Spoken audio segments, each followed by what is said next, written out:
How's it going, guys? So this clip is about how to get you through the comp slash CBSE. If you're watching this and you don't know what that means, for many med schools, particularly those in the Caribbean, you have a comp slash CBSE exam the school forces you to sit prior to the actual USMLE, okay? And depending on the school, the bar can be set lower or higher for what's acceptable as a pass, okay? So for example, the real USMLE step one, even though it's pass fail, the internal numerical pass mark is a 197. It's about 2/3 correct, okay? 65, 67% correct. Similar to the NBME exams, 20 through 31, you have different scales, okay, as far as what equates to a pass. So depending on the med school, you might have a 64%, a 68% to pass comp CBSE. SGU has an obscure exam called the BSF-CR. So AUA is also moving to a more internal-based exam rather than a formal comp from NBME itself. So the point is, in order to get you through the step one, first you gotta get over this annoying hurdle of comp slash CBSE. And how are we gonna pass that, okay? And many of you have had various attempts at the comp, and maybe your school is gonna kick you out soon if they haven't already. So I'll give you very fucking ace slash excellent advice for how to finally get through comp slash CBSE. Before we start, please subscribe to my channel. I really appreciate it. Give me a like, really appreciate it. Find me on Instagram, mehlman_medical, mehlman_medical. Links down below for my Telegram. Links to the Telegram group and channel down below. And start the clip. So getting you through comp slash CBSE. It is basically going to be identical to getting you through step one in the majority of circumstances. There's a lot we can talk about. There are nuances and calibrations depending on individual students if I were to work with you one-on-one.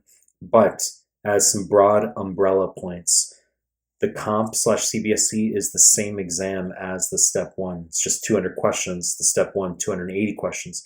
Now, as I briefly mentioned before, SGU special with the BSF-CR and AUA is now moving to a similar type exam as SGU, where you're going to have staff members at the school who have no idea about actual NBME slash USMLE content. They're not proficient in it. They're going to be writing internal questions for their school's exam, which is going to make those schools less effective at getting students through the step one. Because comp slash CBSE, those questions are exactly the same. They're as the step one. They're administered by NBME. So if a student passes comp, he or she is now ready to sit step one, okay? SGU, AUA, moving away from that, but we're gonna see how that unfolds, and I'll see how that unfolds over the course of this year. We'll probably make future clips on that. To get you through the comp CBSE though, you need to memorize NBME's 20 through 31, including free 120. Now, if you go back just a few clips here on my YouTube, I talk about how to study for step one. So it's exactly the same, okay? There's a tetrad you're going to be employing, which is you need to get through all of UWorld or AMBUS. That's number one. Number two, I want you getting through NBME's 20 through 31, including free 120. Number three, you're going to do my free IL PDFs. Number four, you're going to do my YouTube MCQs. But for those of you who you might be aware of that tetrad as a general study plan more longitudinally already, you say, but I need help getting through comp that I have in, let's say, 2 months from now. I don't have a lot of time, or 4 weeks from now. You need to get through NBME's 20 through 31 as a priority. That needs to dominate your final month. And leading up to that final month, you're going to be doing QBanks and my PDFs and my YouTube MCQs. Okay, so the final month, 20 through 31, including free 120. But prior to that final month, you're going to be doing QBank, my YouTube MCQs, and my PDFs. Okay, so that's very important, getting through those resources. Now, some students are going to be in a situation where their scores are extremely low. In other words, maybe you sat comp already a month ago and you got a 36%, or you start doing NBME's 2021 and your scores are 38%, 42%, and we need mid-60s generally, depending on the school, but around mid-60s, 68, 64 to get you to pass comp.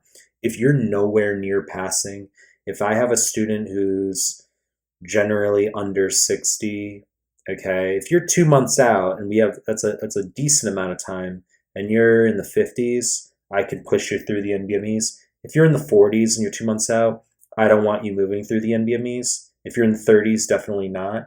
So it's a balance of how much time do you have left and how many percentage points do we have to get you up. But I'd say in general, if you're in the 40s, or if you're not above 50, I don't want you progressing through NBMEs 22 through 31. Okay, so you do NBMEs 2021, you scored below 50%. I don't want you moving through 22 through 31. I don't want you wasting those NBME exams. You're unfortunately going to have to just do QBank, AMBOSS, or UWorld up until your actual comp exam. Now, that can seem a little bit weird in the sense that, or counterintuitive in the sense that I will harp on the fact that it's going through NBMEs 20 through 31 and 3120. That's going to maximize the chance of you passing the comp CBSE.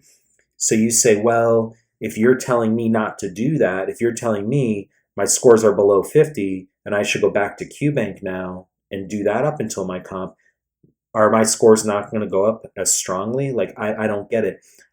I don't want you wasting NBME exams. I don't want you exhausting the NBMEs if you're obviously going to fail them, okay? It's a waste of the exams. If you're scoring below 50, your foundation just simply isn't there, where you need to just do more QBank first. You can't just take someone off the street and have them do practice bar exams for law school and then have them sit an exam in 2 months. It's like they would need to go through more general coursework first. They would need to do a UWorld or AMBOSS equivalent for law school, as an example, to build foundation before you can do those practice bar exams. So for most students watching this, if you're in the 50s or above and your exams within 2 months, I do want you pushing through the NBME exams, okay? That's some general advice. As I already mentioned a moment ago, if I'm meeting a student one-on-one, I will analyze the specifics and develop nuances, calibrations for how I want that student progressing, how many questions per day, the balance of going through my PDFs, YouTube questions, come up with a specific plan. But your short point of consolidation is to get you through comp/CBSE finally, okay? You have to look at the prep you've done and say, have I finished AMBOSS or UWorld? If I haven't, of course your scores aren't going to be where they need to be, okay?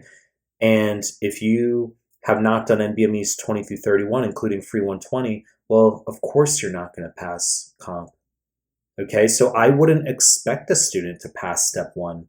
I wouldn't expect a student to pass comp unless he or she has done QBank and the NBME exams, okay?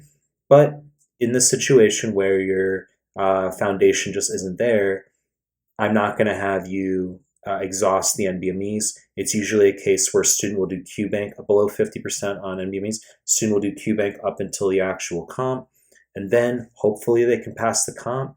And if they don't, then following that fail, and they've got another 2 months, 3 months before they can sit the next comp, they're going to do more QBank, followed by ultimately NBMEs 20 through 31.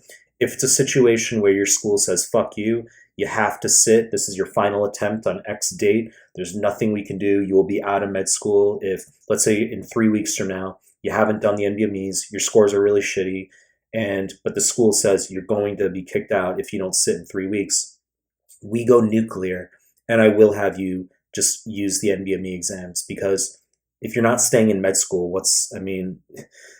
that's worse than exhausting the NBMEs prematurely, okay? So the only time I have a student go nuclear and prematurely exhaust all the NBMEs, even though I feel their scores aren't there, is if the school is threatening to kick you out, okay? So that's it's a bit of a lengthy clip here, but comp CBSE is an annoying/complicated topic. You're going to prep for it the same as you will step 1, but I really want you to get through QBank and NBMEs 20 through 31 if at all possible.